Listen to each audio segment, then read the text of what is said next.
Yo, what's good? I'm back for another YouTube video. Now, I'm a little late, but it doesn't matter, whatever, because I've been posting YouTube shorts, but I am here to do my review for Stranger Things Season 5, Volume 1. It came out on the 26th, I think, or last Wednesday. That's when it came out. And it was just the first 4 episodes.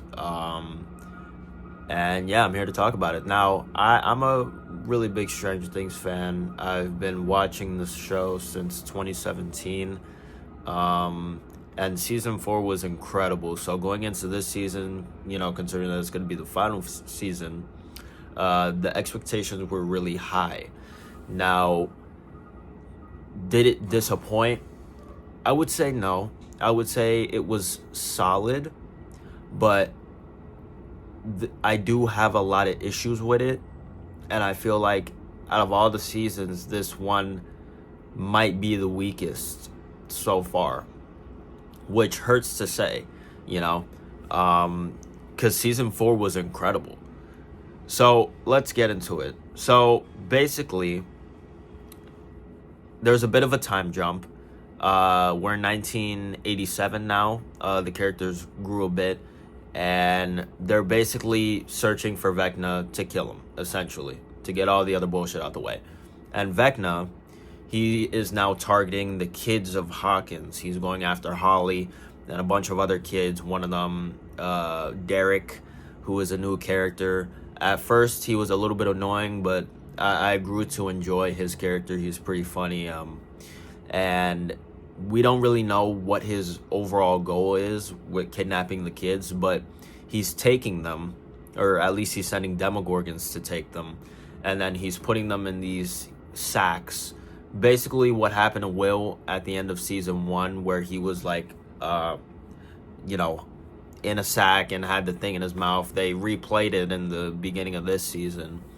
And he puts them, like their minds, like Holly and a few other kids, he's putting them in his head, in his memories, in this like beautiful fantasy world, where everything's all peachy and shit. And that's pretty much where Holly is for a majority of volume 1. Holly has been recasted. She is I'm pretty sure the first and only character in the show to be recasted. And the new actress is the same little girl from Evil Dead Rise that came out back in 2023, which I love that movie. So I knew she was going to do great in this, and she does. She gives a solid performance. Who else do I want to, what else, what other plot points do I want to hit on first? So basically, in terms of like the groups, because each season we get, a different pairing. Eleven and Hopper are in the Upside Down for a majority of this, for the entirety of this volume. And they're kind of sidelined a little bit. Like, they're not as prevalent or important. 11 definitely feels like a secondary protagonist, at least in this volume. The main character, at least for this volume, the main focal point is Will and his story. Now, as you know, Will's a little fruity, and they lean into that. There's this fandom called the Bilers, some shit like that, where it's like Will and Mike ship. I don't rock with that. I don't approve of that ship. But I'm pretty sure that ship got it's crashed after watching this volume. If you don't know, I'll basically explain it. So Will and Mike, right? There was this scene where they're talking and Will kind of like flirts with Mike and he kind of like and there's another scene where Robin and Will have a very important conversation. So I guess I could just talk about that now. Also, Robin is a big focal point as well this season. She gets like a lot of screen time. Her and Will are like a new little duo as well, which is nice to see since they're the two, gay ones. So they, bond over being different. Or not different, you know what I mean. For that time period, yeah, different. Um, I heard that some people were annoyed by Robin and that they think like she's like insufferable. I didn't hate Robin this season. I think she was cool. Um, I don't know. Maybe me personally, I just wasn't affected by her quirkiness, I guess. But a lot of people seem to have a problem with that, which, to each their own. I get it. It's a little much at times, but, I'm kind of used to it. So they have a conversation because Robin, she notices that Will might have feelings for Mike. And even earlier, there was a scene where they was in a hospital together and she was talking because Will caught her and Vicky, kissing, and they was talking about that. And then when they're underground, they bring it up again, and Robin gives this beautiful speech about her being in love with that Tammy Thompson, but it wasn't really about her. It wasn't about Tammy. It was about her finding out who she truly is and loving herself for her. So she was basically telling Will like, oh yeah, you don't need Mike. You just need to love yourself and embrace who you are. So that pretty much just ends the ship right there. Also, the fact that Mike's not gay and he's in a relationship with 11, like, come on now. Some of the fans for that ship, you niggas need some help, seriously.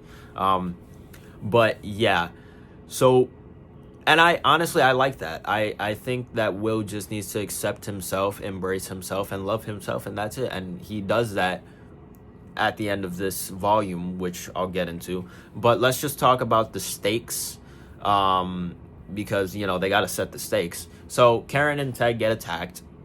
In my opinion, they should have died, but they survive. So that kind of like that's not great. Murray is basically this truck driver. He's basically the plug. He's just getting them all these supplies and shit he's Santa Claus. So that was fun. Mike, he's taken up the leader role again. Mike is great, but I feel like at times he comes off like a little like emotionless or like insensitive. Like he didn't really bat an eye at the fact that his parents almost died, which is kind of crazy. Nancy, she's pretty consistent, I guess. She was fine. Jonathan, Steve, and Dustin. Jonathan was alright, but the whole like him like trying to propose to Nancy thing, or like wanting to propose, that's like, I don't know how I feel about that. That's like a little eh. And then in terms of Steve and Dustin, I feel like this is my biggest negative of the season.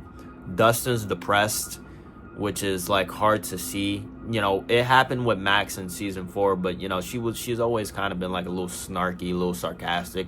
Dustin used to be this, bubbly, happy kid, and now he's just fucking depressed and like he's hiding stuff from the group. When he gets beat up by the bullies, he's like, oh yeah, I fell off my bike and some shit like that. So that's a little eh. And then Steve's kind of like an asshole this season. Like he's kind of a prick, and he's still up Nancy's ass, which is like, I feel like they're like ruining his character, making him like, oh, Nancy, and also the fact that he's just like rude and mean when it's like unnecessary. It kind of gave me like season 1 vibes, but even season 1 Steve wasn't really like that. I'm just kind of getting, I don't know, but like they need to tighten up. Also, Steve and Dustin keep fighting and bickering. I don't like that at all.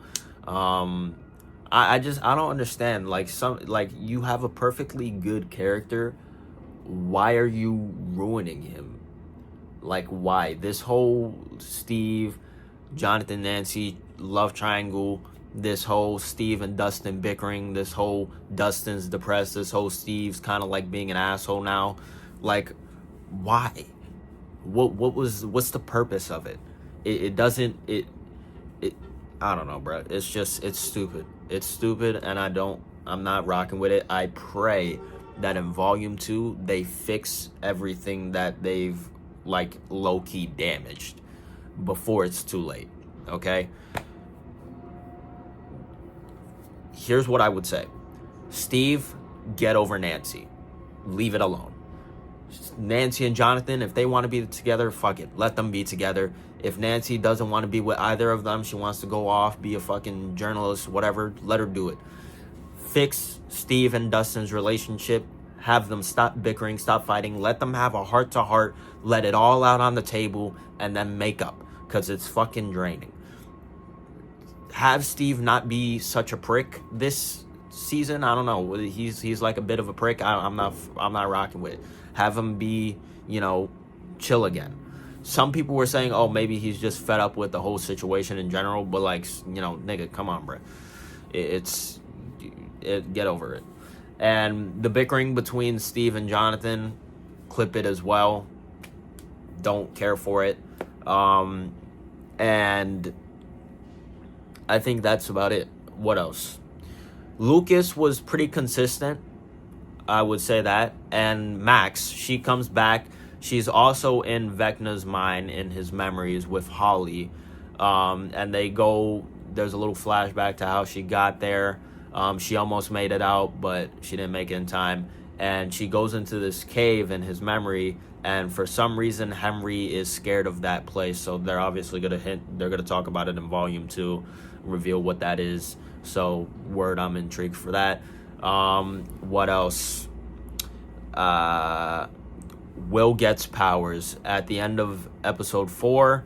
When shit hits the fan, Vecna pulls up. Will and the Demogorgons are attacking everyone. There's 3 different things happening.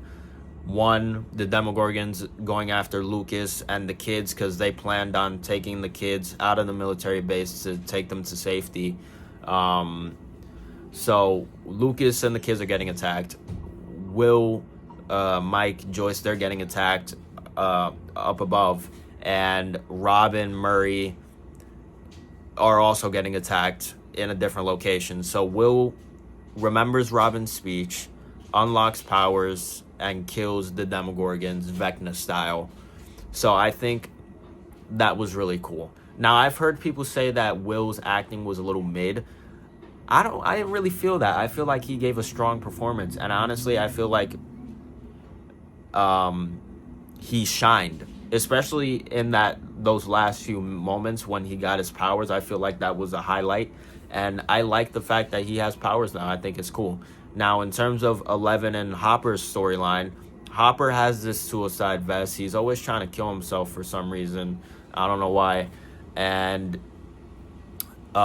it's revealed that there was someone behind this door. It's revealed that it's actually 8, 11's sister from the Lost Sister episode. I called it when I was binging it. I was like, oh, that's definitely 8, and it was. Some people don't like it. I don't mind it. I think that 8, 11, and Will, they're going to be a fucking trio and just cook Vecna. That's what I think will happen. So I'm excited for that. And yeah, Linda Hamilton, I'm pretty sure that's her name. Basically the girl from the Terminator movies. She is the new, big bad. I honestly don't care for her. She's just kind of there. Word. Now, what I will say is some of the dialogue and some of the jokes feel a little bit weird and a little wonky and a little cringe. More weird and cringe than it was in previous seasons. There's this one, joke about dicks that just, it overstays its welcome, and I was not a fan of that. And I don't know, this season, just some parts of it just felt a little weird. It didn't feel like Stranger Things, and it was just ugh, but I don't know, maybe it's just because we waited so long, and season 4 was so amazing to the point where it's we just set our expectations through the roof.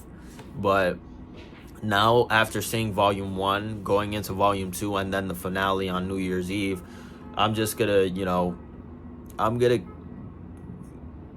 lower my expectations a little bit, so I don't get disappointed. But yeah, I just think, I think it's still good. I'm definitely gonna rewatch the 4 episodes. I haven't watched it since that day that I binged it. Maybe I'll like it more the second time around watching it. But in terms of the first go around, I would say that the ending of episode 4 was the strongest and like best part of this volume so far, and everything else was just kind of weird. And it felt a little rushed at times. And the stakes, they don't feel... I didn't really feel any stakes the second it was revealed that Karen and Ted lived.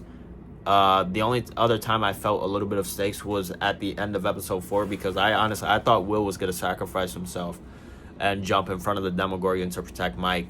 But instead he got powers, which was way cooler. But yeah, man, I think that's about it. I talked about this on my TikTok as well, so you can go check that out if you want to for like a shorter review. But I would say that it's solid so far, but like I can confidently say that this is so far the worst season of Stranger Things, at least in my opinion. The highs are there, but the lows are like, ooh, like it's just a little bit too inconsistent. You know what I'm saying?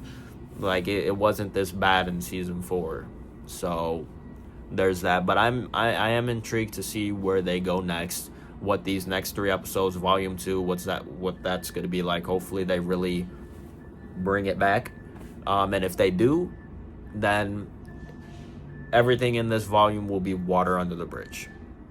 We'll see.